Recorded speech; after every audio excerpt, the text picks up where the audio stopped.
Om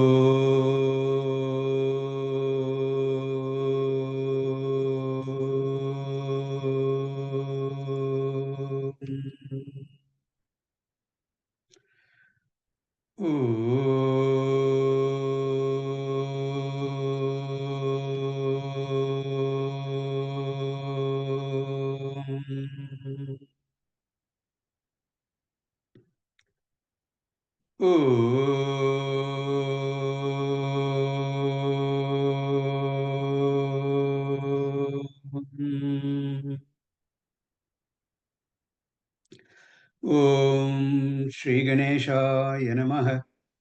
Om Shri Saraswatyai Namaha. Om Shri Gurubhyo Namaha. Sadashivasamarambham Shankaracharya-madhyamam Asmadacharya-paryantam Vande Guru-paramparam. Shruti-smriti-purananam Alayam Karunalayam Namami Bhagavat-pada Shankaram Lokashankaram. Shankaram Shankaracharyam Keshavam Badharayanam Sutrabhashya Kritav Vande Bhagavantau Punah Punah. Samasta Jana Kalyane Niratam Karunamayam Namami Chinmayam Devam Sadgurum Brahmavidvaram. Sadgurum Brahmavidvaram.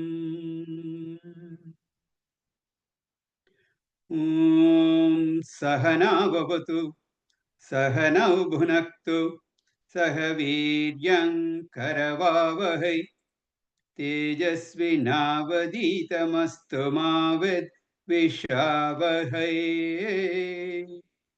Om Shanti Shanti Shanti. Sarva Vedanta Siddhanta Gocharam Tamagocharam Govindam Paramanandam Sadgurum Pranatosmyaham. Sadgurum Pranatosmyaham.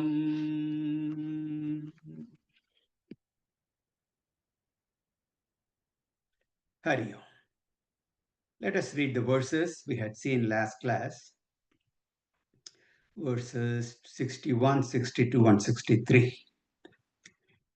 Ajnana sarpadashtasya brahmajnana aushadam vinakimum vedaischa shastraischa kimum mantrai kim aushadaihi nagacchati vinapanam vyadiraushada shabdatah vina aparokshanubhavam brahma shabdaina muchyate akritva drishya vilayam ajñātvā tattvamatmanah brahma shabdaih kuto muktihi muktimatra palainranam. So in these verses that we are seeing now, the Brahma Jnana is glorified. And here Shankaracharya points out that the mere verbal statement that Aham Brahmasmi, I am Brahman, just repeating like a parrot, will not lead to liberation. You should become my own conviction. And I should become Sthita Prajna, be established in the truth, gain that abidance. So all these are important. Shravanam, Mananam, Nididhyasanam. All important. Today we continue with verse 64, which gives an example pretty much which runs parallel to verse 63 that we have seen. Let's read. Akritva shastru samharam. Akritva shastru samharam. Agatva kila bhushriyam. Agatva kila bhushriyam. Rajahamiti shabdannah. Rajahamiti shabdannah. Raja bhavitumarhati. Raja bhavitumarhati. Akritva shastru samharam. Agatva kila bhushriyam. Rajahamiti shabdannah. Raja bhavitumarhati. Here is an example which explains the idea contained in the previous shloka. That Aham Brahmasmi, just repeating it, just lip service to that, that's not enough. The example that is given here is that of a king. That king, unfortunately, lost his kingdom. His enemies attacked him, defeated him, and so he has lost his kingdom. Therefore, all that he can say is Aham Raja Asmi. I am Raja, he can claim, but he doesn't have a kingdom at all. It is true that kingdom really belongs to him only. The other enemies attacked him, defeated him, and took it away forcibly. All that's all facts. But still, unless he is able to take back that kingdom, defeat the enemy, drive away the enemies, it's a mere statement that Aham Raja Asmi, I am the king, will not be of any use. Therefore, that king has to fight every enemy, any enemy that had done that, send them out, take back the kingdom. And then alone he can truly claim Aham Raja Asmi. Then that statement will become a meaningful statement. So here also, Aham Brahma Asmi is the fact. That's the truth. No question about it. We can legitimately claim this fact that Aham Brahmasmi, and Brahman means the king of the whole creation. So the Upanishad says, Aham Rakshasya Reriva Kirti Prishtangireriva. Remember, we just studied that in the three Upanishad. I am the one who am sustaining the whole creation. All that is true. That is the teaching of the Upanishad. That indeed is the fact also. Even though it is a legitimate fact, unless and until I claim that kingdom by destroying the enemies. Enemies like Kama, Krodha, Lobha, Moha, Madamatsarya, all that. I have to get rid of all that. Just by saying I am Brahman, I'll not get any benefit. All that negativities have to be destroyed. I have to be established in this truth. Then I will benefit from that. I will be a Jivan Mukta. The rest of my life with this body will be totally be different. And of course, after dropping the body, Videha Mukti, merge with that Brahman. All that. That needs to happen. Therefore, he says, Shatru samharam akritva. Akritva, suppose the king does not destroy the enemy, Shatru, who has taken away his legitimate kingdom, but the enemies defeated him, took the kingdom away.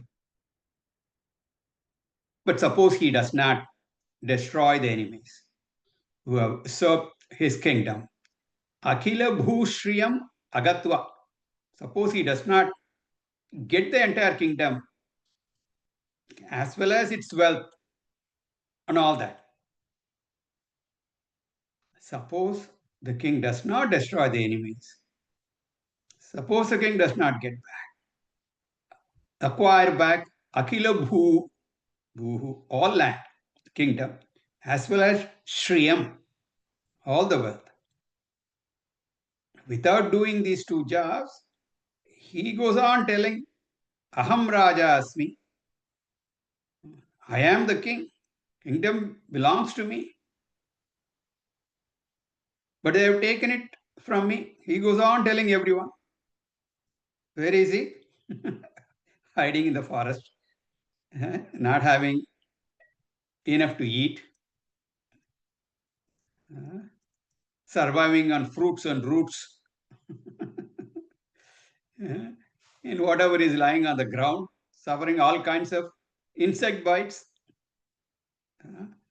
going through all that suffering. Verbally, he says, I am the Raja. Who wants to hear that? What's the use of repeating that statement like a parrot? When India was ruled by the British, that was the situation. It really belonged to everyone, the great nation of Bharat. But they didn't have any power. They had taken.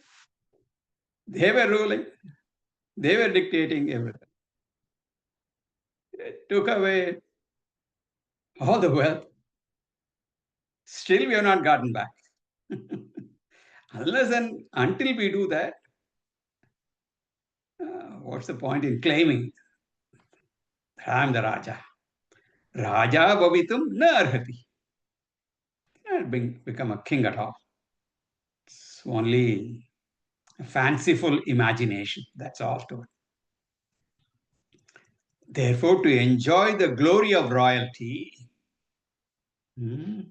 stop talking about it, start doing something about it. Whatever is required. Before attacking the enemies, you just cannot go and straight away attack also. The enemy may be powerful. Before attacking the enemies, start collecting his forces, gathering strength at the appropriate time. Attack the enemies, drive them away. Reclaim everything that legitimately belongs to you. Then you claim, Aham Raja Asmi. In the same way, the Upanishad says, Aham Brahmasmi, the kingdom of moksha is within you. As they say, the kingdom of heaven is within you. You are the king of moksha samrajyam. Upanishad declares that. That's the truth.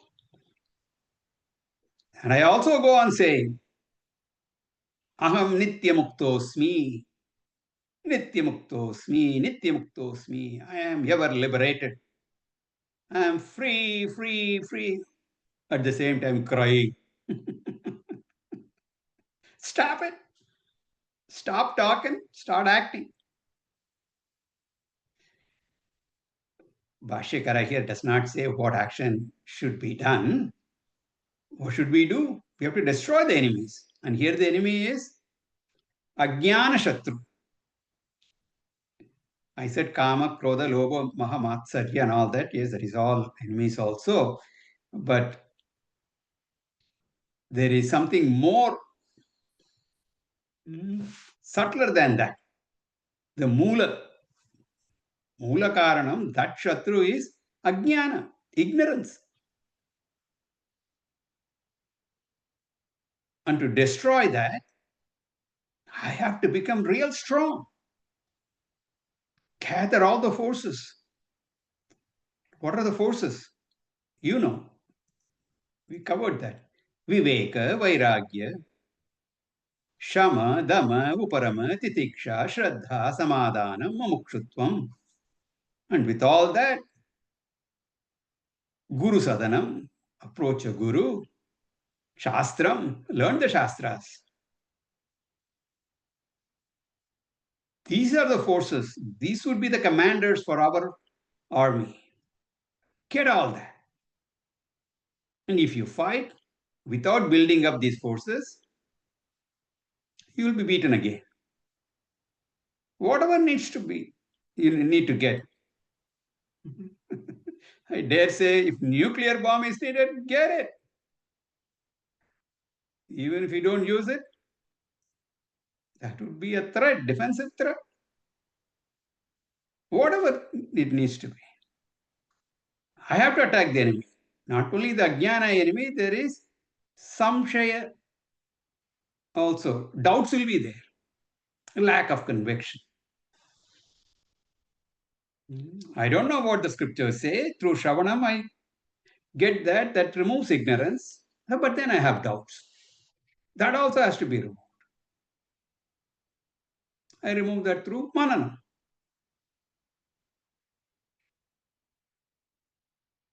And then, even after that, I get conviction in the truth, but still, habitual problems are there, emotional problems are there.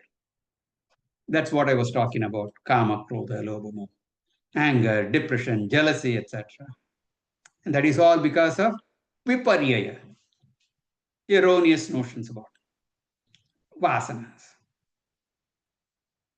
The weapons in this war are Shravana Manana and Nididhyasana.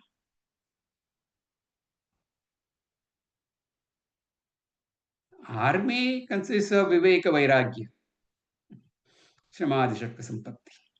All that is there.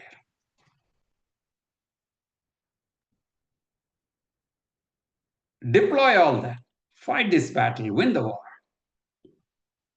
Without all this, a mere repeating Aham Brahmasmi, that recitation will lead to nothing. Therefore, better start acting. Ask the question, what do I need? Do I require more Shravanam? Do I need more Mananam? Or do I have to do some more Nididhyasana? Whatever be it, do it. According to the specific requirement, spend time on that. Without spending quality time on these three, study will be there on one side, your repetition will be there, life problems will continue to attack from the other side. Come out of the forest of samsara. Own up to your moksha samrajyam, kingdom of liberation. Don't just be talking about it. Enough of talking, start acting. So the second line, Raja Ahamiti Shabdat, just saying, just sounding, I'm the king, I'm the king. Lip service. Raja Bhavitum na arhati. You'll not be a king. Similarly, just by merely chanting Aham Muktaha, you'll never be free. Now, another example, a really complete metaphor. Verse 65. Aptoktim kananam tato parishiladi. Aptoktim kananam tato parishiladi. Utkarshanam swikritim. Utkarshanam swikritim. Nikshepah samapekshate nahi bahihi. निक्षेपः समपेक्षते न हि बहिः शब्दैस्तु निर्गच्छति. Tadvad Brahmaiva Dopadesha Manana. Tadvad Brahma Vidopadesha Manana. Dhyanadi Birlabhyate. Dhyanadi Birlabhyate. Maya Karyatirohitam Swamamalam. Maya Karyatirohitam Swamamalam. तत्वं न दुर्युक्तिभिः तत्वं न दुर्युक्तिभिः आप्तोक्तिं खननं परिशिलादि उत्कर्षणं स्वीकृतिं निक्षेपः समपेक्षते न हि बहिः शब्दैस्तु निर्गच्छति तद्वद्ब्रह्मविदोपदेशमनन ध्यानादिभिर्लभ्यते माया कार्यतिरोहितं स्वममलं तत्त्वं न दुर्युक्तिभिः. Same idea only, that the mere repetition, a verbal statement that Aham Brahmasmi, I am Brahman, that will not lead to liberation. That is what is contained in this verse also. In the last shloka, Shankaracharya said, enough of talking, start acting. In this shloka, he clarifies that. What is the action to be done?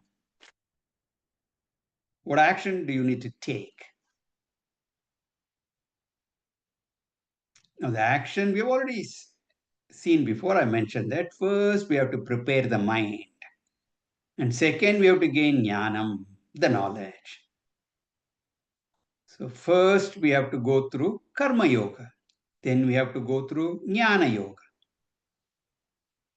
So here we assume that the person has gone through the religious life, karma yoga part. Therefore, he is ready for jnana yoga. That's the assumption in this verse.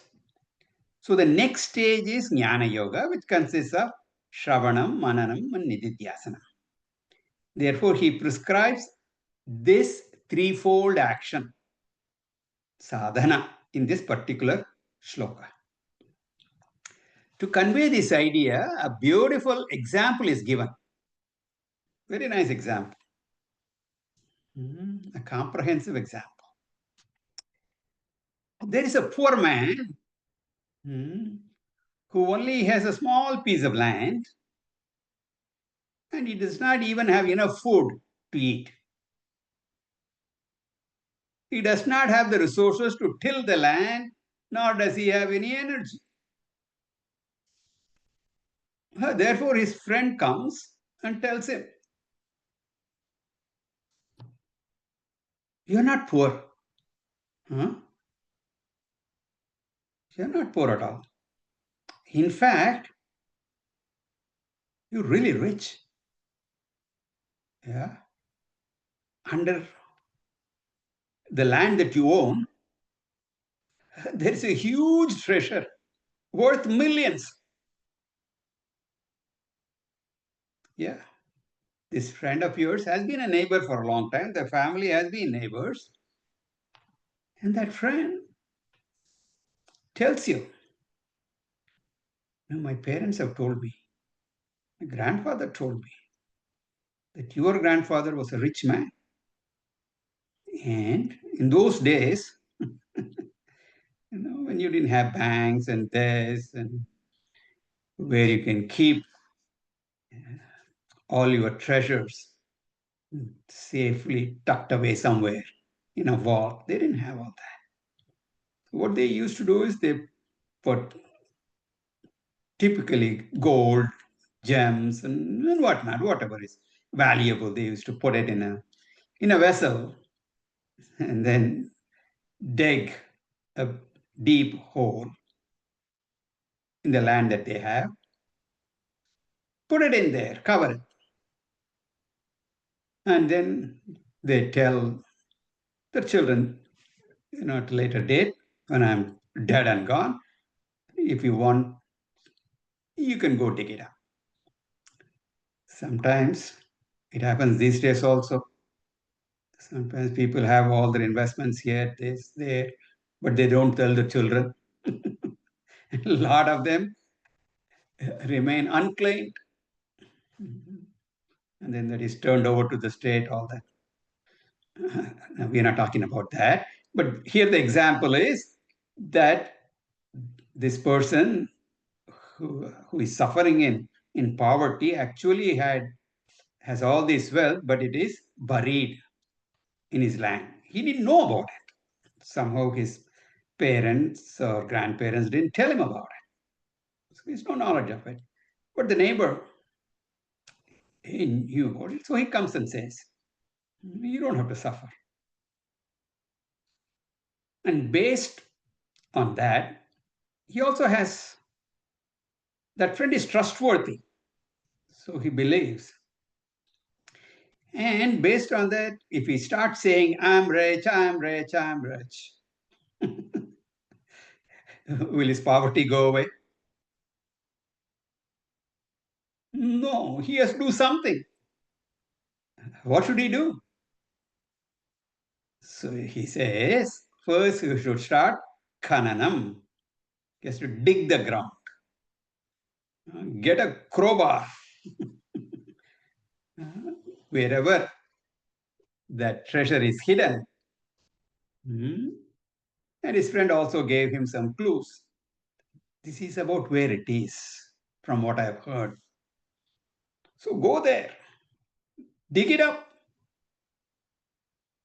And as you keep digging, there'll be a lot of mud will be there because when they buried it deep, and on top of that, when you do that, you don't want that the top surface to look any different. Then anybody will know. So they spread the mud and hide it that way. So you got to remove all that. And on top of that, to make sure it stays there,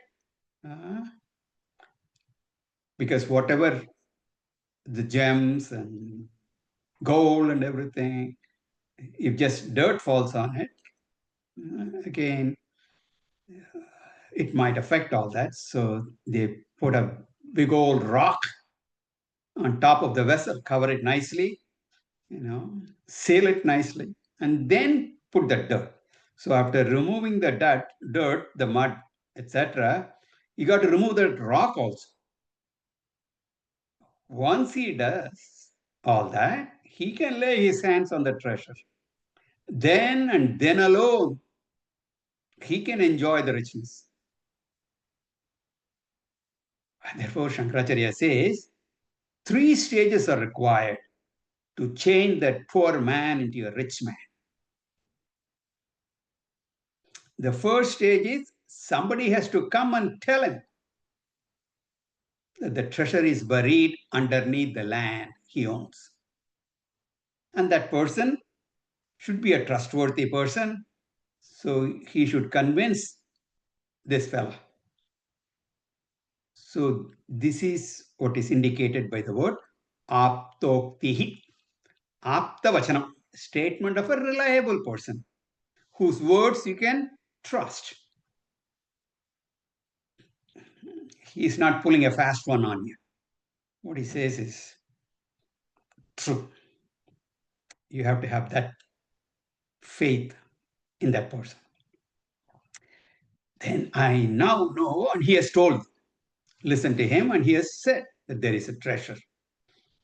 And that is already mine. So that's the first step. Then I have to acquire the treasure. Therefore, the second stage is khananam. Dig, remove all the mud. Earth is covering the treasure. So first, the lack of information or ignorance is the obstacle. And that is removed by listening to the trustworthy neighbor. He is the guru who has told you this, given you this knowledge that you have the treasure. So the ignorance obstacle is gone. Now the obstacle is the mud that covers the treasure. So You go on removing the mud, and this job is called khananam. After removing the muds, you will see the part that contains the treasure. And as I said, to protect it, the one who buried the treasure has placed a huge rock on top of the pot. So the third and final stage is Shiladi Utkarshanam. Remove the rock. Once you remove the rock, then the wealth is in your hands. All the ornaments, all the diamonds, jewels are all there. All the money you can use for the rest of your life. It's right there. You don't have to suffer uh, hungry, not having enough food to eat. You can buy all the food that you want to eat. Eat sumptuously for the rest of your life. The treasure is there. You are no more a poor person. So the three stages are aptoktihi, khananam, shiladi, utkarshanam. Removal of ignorance regarding the treasure. Removal of the mud, dirt, etc. that is covering the pot, and removal of rock that sits on the pot. So this is the example. And we have to extend this toward the Vedantic seeker, the spiritual aspirant, what he should do. What is his condition now? He is a poor samsari now. He is crying and weeping, constantly saying, I have no peace. I am the embodiment of sorrow. I don't have any security. I'm constantly searching for this, that, and whatnot that will give me some security. Uh, I want happiness. I am seeking happiness. I want some comforts. I'm suffering so much. Mhm. He's doing so many things in search of all that. He's going to various places. Somebody says, go to this holy place. So does his pilgrimages. Somebody says, take this mantra, do the japa. So he does that. So many things, you know. He does a lot of secular actions, worldly actions for gaining material wealth and sacred religious activities also he's taking. But still, he's not making any headway. Then comes the Apta Purusha, the Guru. The Guru is called Apta, trustworthy, reliable, one who knows what he's talking about. And that Guru says, hey, that Ananda, that happiness that you're searching for, the security that you're seeking, that peace that you want,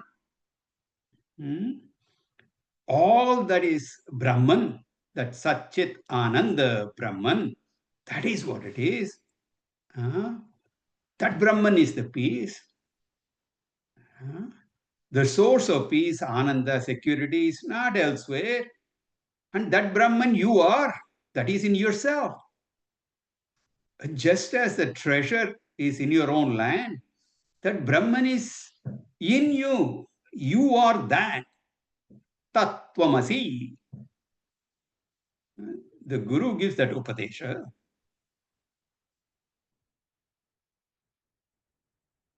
Initially, the conviction is not there. We may think he's trying to brainwash you. So you may not believe it. How can I accept that I have security in myself? I'm shaking in my boots all the time. I'm so insecure. How can I be that? That happiness is in me. I'm so miserable. How can I be that happy? All these doubts you have, questions you have. So I dig in. for answers, further questions he asks. Analyze the Vedas. That is called the Upakramadi Shadlingaihi Vedanta Vicharaha. Remember how to determine the purport of the what is said in the scriptures. Shadling, through the 6 indicators of arriving at the truth that we saw elaborately in Vedanta Sar. Then I am convinced that the Vedic statement, what Vedanta Upanishad says, that statement is indeed a valid fact. And the Upanishad says, Brahman or peace is not elsewhere, but in me, myself. This is the first stage. Shravanam is the analysis of the Vedanta Vakya until I'm sure that it is a valid information given by the Vedas. Now I know that I need not go outside for peace, happiness, and security. So, aptoktihi here is Shravanam. Vedanta goes on presenting these ideas. Different minds receive the teachings. Each mind, according to its background, will raise different questions. By that I mean, one of you will, because of your prarabdha, your karmas and all that, your vasanas, you will have a set of questions. Somebody is sitting next to you, somebody else in the class, he or she has come with his own or her own bag of vasanas. Different questions will be there. And even in this life, each one has undergone, different studies and whatever they have done, training, employment, everything is there. Based on that, a psychologist will raise questions on psychology. A neurologist will put those questions in neurological terms. An engineer will approach it one way.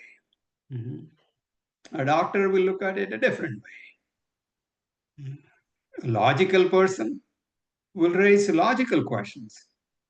An emotional person will raise emotional questions. So many possibilities are there. Each one has a unique personality. Vedanta cannot possibly answer every particular question of every thinker. Only some of the salient questions, the main questions which are normal intellect can ask, those questions Vedanta itself raises. The teacher also will raise some questions. These questions will be answered. So what should the intelligent student do? Based on those answers, he should be able to answer all his questions. He need not deal with others' questions. Only the poor teacher has to deal with others' questions. Each one of you should try to answer the questions, the doubts you raise. You can do it in several ways. Go back, study what was taught to you, discuss with others. All that is possible. So remove all those doubts, questions that are obstacles to your conviction. This process of independent reflection, getting clues from the teacher. Of course, you can go back to the teacher and ask questions to get clarification. That also you can do. Get indications from the teacher, get direction from the teacher, find your own answers with your own questions. All that is called mananam. One shloka says, Acharya padam adatte. From the guru, you get only 1/4 of teaching. Padam. 1/4. Then padam shishyas swamedaya. He has to apply his own intellect.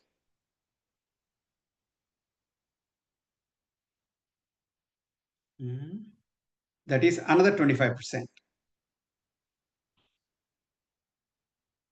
And find out the answers, but he should be sympathetic.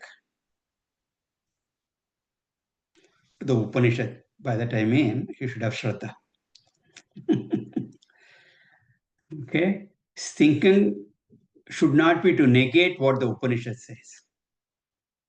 Upanishad says this, and I'm not able to understand that. So I will give the benefit of doubt to the scriptures, to the Shastra, and try to understand that. That is called Shraddha. We've already seen that. Mhm.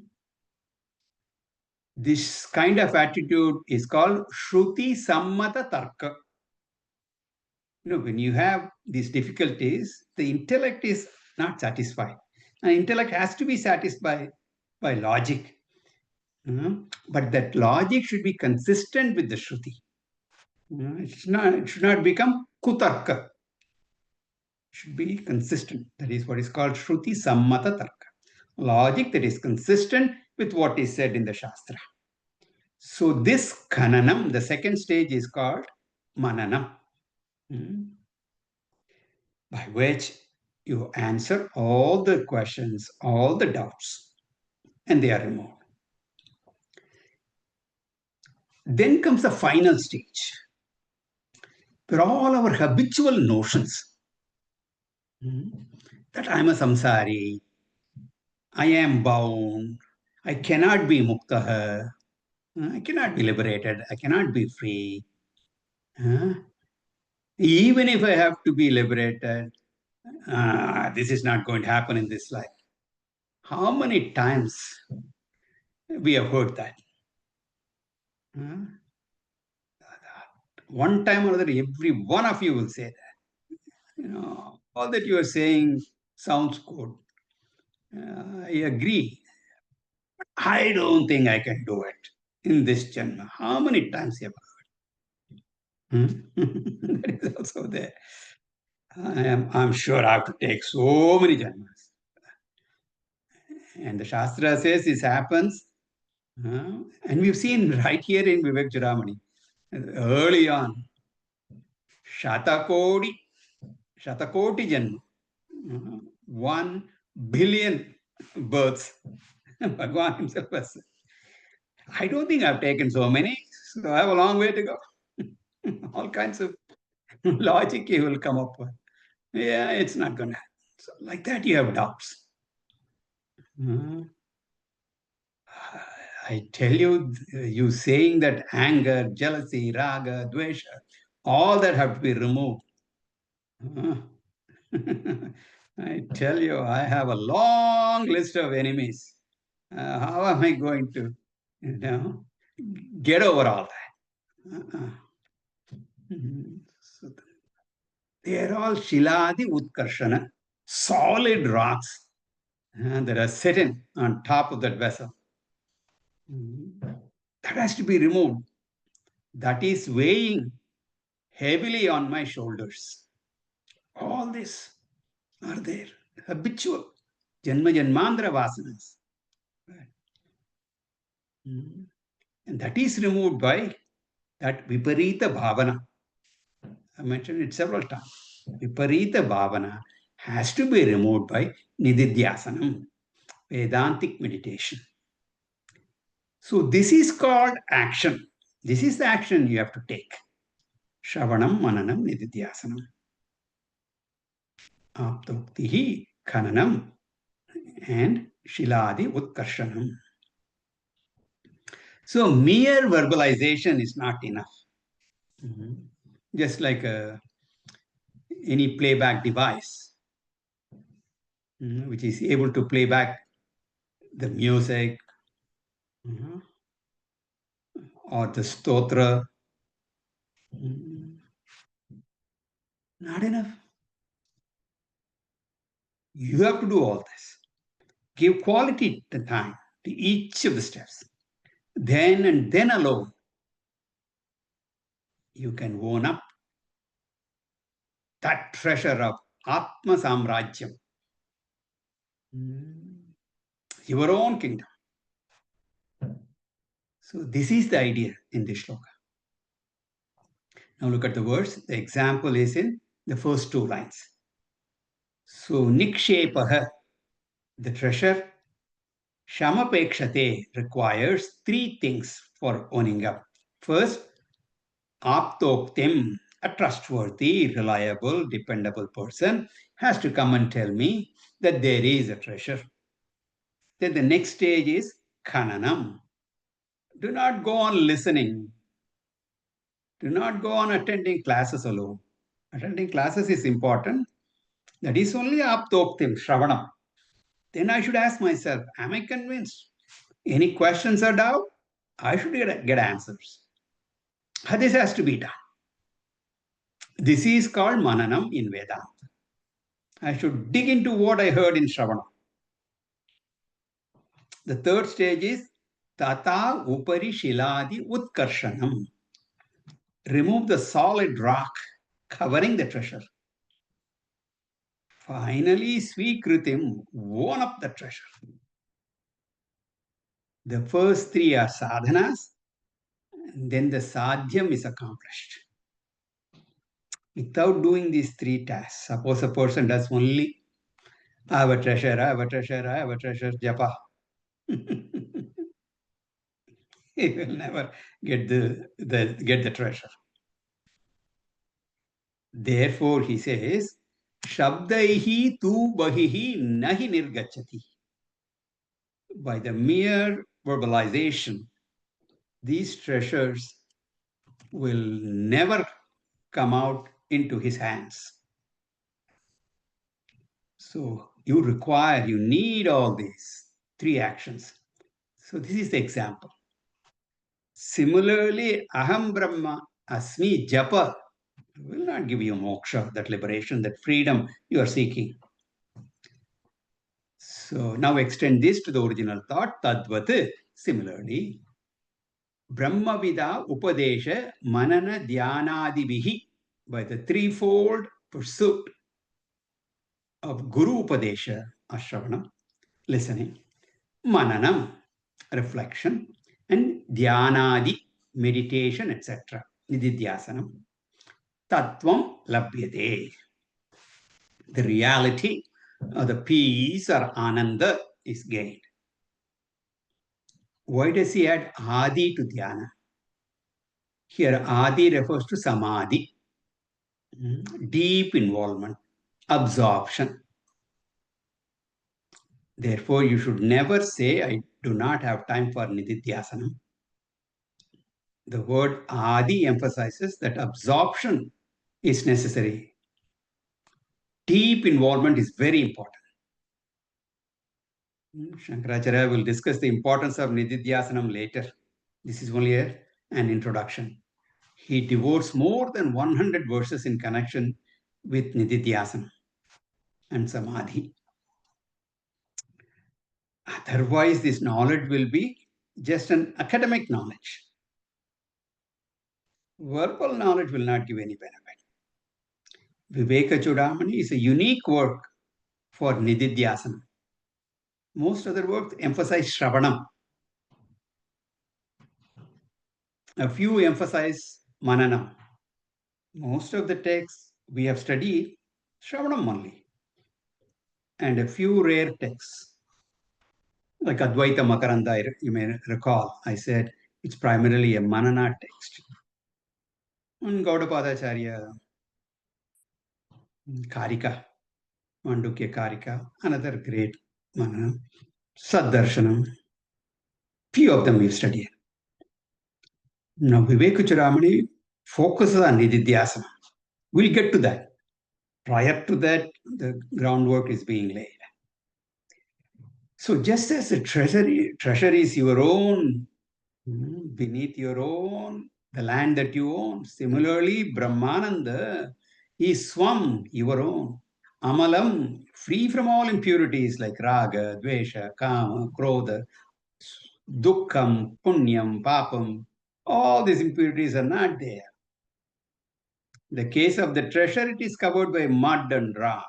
The case of Atma, it is covered by Maya Karya Tirohitam.